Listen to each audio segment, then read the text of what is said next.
How to connect PS4 controller to PS4. Step 1. Press the PS4's power button to turn it on. The console's power button is on the front of the machine, though its exact location will vary depending on which version of the console you have. Step 2. Press the PS button on an already connected controller. This brings you to the PS4 dashboard screen.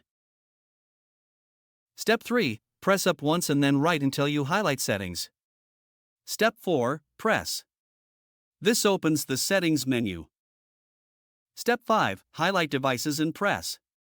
This opens the Devices menu. Step 6. Highlight Bluetooth devices and press. This opens the Bluetooth devices menu.